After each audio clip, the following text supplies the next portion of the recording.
What's your nationality, sister? Puerto Rican. Oh, listen. I know Latinos. I know those like Latino pastors. They speak like women, soft spoken. Wow. Listen. Just wow. Are there any questions? Listen. None of the prophets in the Bible ever spoke like that. None of them. Nobody. Not even Christ. So the Bible says for the men to do what? Cry aloud. Spare not. Lift up thy voice like a trumpet. So we're not supposed to spare people's feelings, meaning this. There's certain things you might be doing right now, living to this day, that's contrary to the Bible. Now, I'm not supposed to spare your feelings. Well, damn, it's a young Puerto Rican. No, I'm also supposed to show you no matter how you take it. Right. It's like medicine, right? Most medicine tastes nasty, but make you feel better. So the prophet's job, a true prophet's job, is to show you the right thing and the evil thing without sparing your feelings. That's right. But guess what? We're not here to disrespect you at all. We're not gonna call you outside your name. What's your name, sis? Slow down. What was that? Francesca. Francesca. They call you Francesca. Francesca. My name is Ira. So read on. And show my people their transgression. Show my people they what? Their transgression. Now, what Christians, right? Well, I say the Christian church, what they do to us, they say, "Oh, don't judge me." Listen, the Bible says to show your people their wrongdoings. Right. That's a command. We're supposed to. Listen, there's two forms of judgment. There's a judgment unto condemnation. Now, we can't do that. Because why? Because you can change. I cannot tell you right now that you're condemned because we all right here are living examples. None of us were raised in the Bible. Like some of us came at 20, 30, 40, 50s. We have even people in their 80s, 90s that changed their lifestyle. So I can't condemn you and tell sis, you're going to hell. Now, what I can tell you is if you don't change, you will die. You understand? But the second type of judgment is the judgment to correction. That's what I'm here to do to you. I'm here to judge you so you can change your ways. Now read on. In the house of Jacob, their sin. In the house of what? Jacob, their sin. Now Jacob, hear about Jacob in the Bible or Israel? Now look at that sign right there. Where do you see yourself on that sign? It says Ephraim, Ephraim. Right here, Ephraim, Ephraim. Do you know any kind of history about the Puerto Ricans? For example, Puerto Rico. Who conquered Puerto Rico? The white people. Yes, we're right, white people. Because what language do Puerto Ricans speak? What language? So this, either, right, example, the Haitians speak French and Creole. We speak Spanish. Brazilians speak Portuguese. Meaning it's still the same. It's still the white man. Now give me that sign. Give me with the eagles, with the coins. Because, for example, the Bible says, report again. And the Lord shall bring a nation against thee from far. So God will bring a nation to conquer us from far. Think about it. Puerto Rico is an island, right down by Florida. Where's Spain? From the other side of the earth. You understand? You gotta cross the Atlantic Ocean. Where's France? The other side of the earth. Where's Belgium? The other side of the earth. Where's England? The other side of the earth. For example, see this map right here? Think about it. Puerto Rico is right here. Look at Spain, London, France, all across the Atlantic Ocean. So read that part again. What I'm showing you is Bible prophecy or Bible history.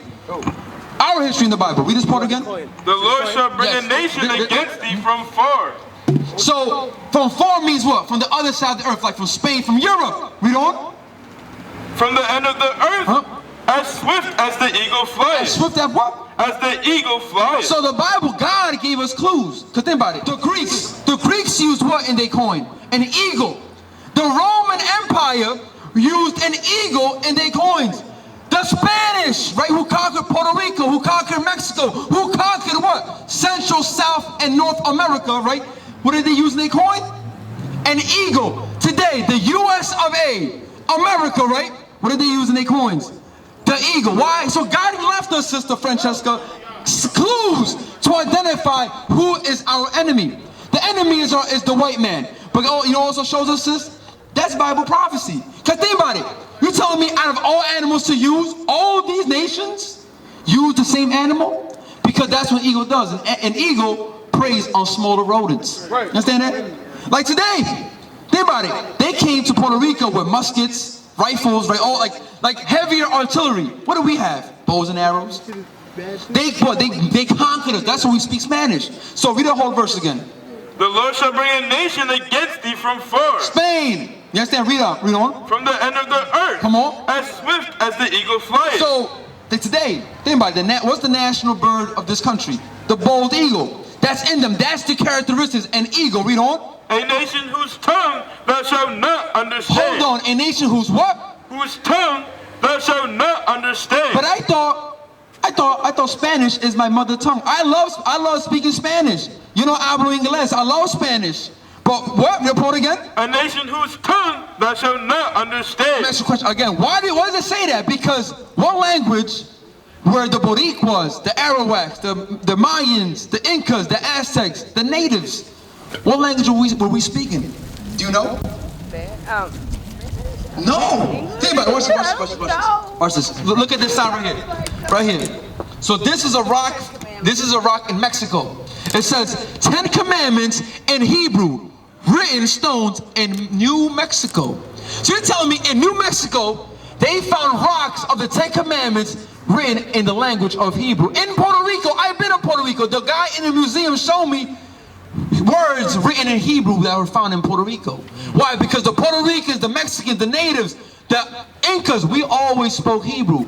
Like the name Boricua is Hebrew, not Spanish. You understand that? So the thing is, sister, when the Bible says a language we will not understand, meaning they introduced to us Spanish, English, French. You understand that? So the point I'm showing you, sister, is that you're not a Puerto Rican, you're an Israelite, and that your history is in the Bible. What's the actual translation of a Puerto Rico?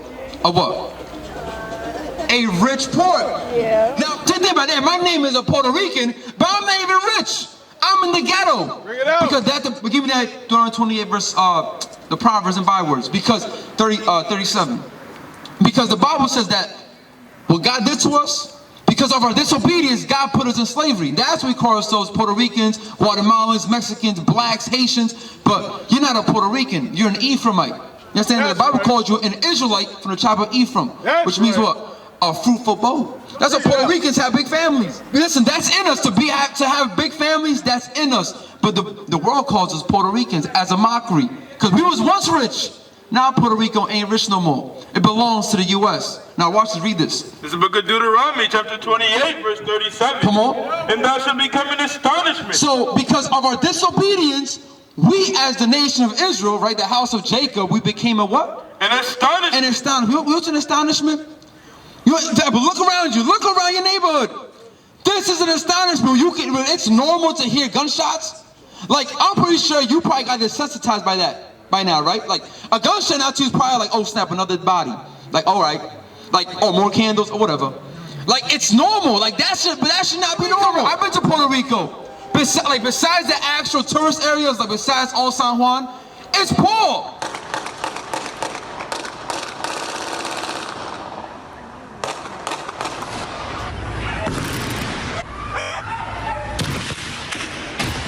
Like once you leave the tourist area, it's poverty. Like you still see houses with aluminum roofs.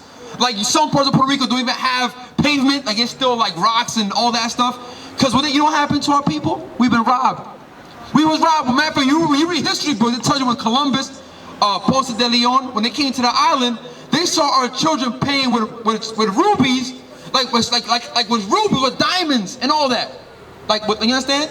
That's what they called us. Oh, these are the Puerto Ricans. They are rich poor. But today, you know what Puerto Rico has right now? Right now, Puerto Rico, they're under something called the Jones Act. You heard that before? The Jones Act? The Jones Act is drowning Puerto Rico. This maritime law, passed in 1920, has increased the cost of living, worsened poverty, and prolonged the recovery of Puerto Ricans from the devastating impacts of Hurricane Maria and Fiona. Basically, to this day, you remember a few years ago when the hurricane hit Puerto Rico? So the Jones Act is this. Anything that comes out of, let's say, from France, Spain, whatever, any country wants to help Puerto Rico, they can send funds straight to the island.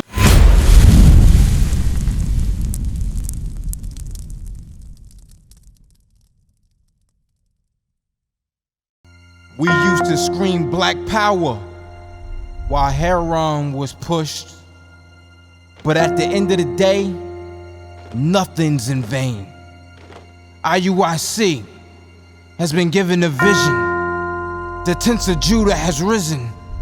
Many has attempted the mission. Minor murmuring, omitting, and missing the mark. Just reading that he had the flame of fire in his eyes gave us the spark. We on Paul's mission. We out on the road, purple and gold. From Mexico, Cuba, Haiti, Ghana, Sierra Leone. 144,000 boots banging, concrete crackling. These are our men repented at heart. The scriptures is proof. IUIC, we deliver the truth.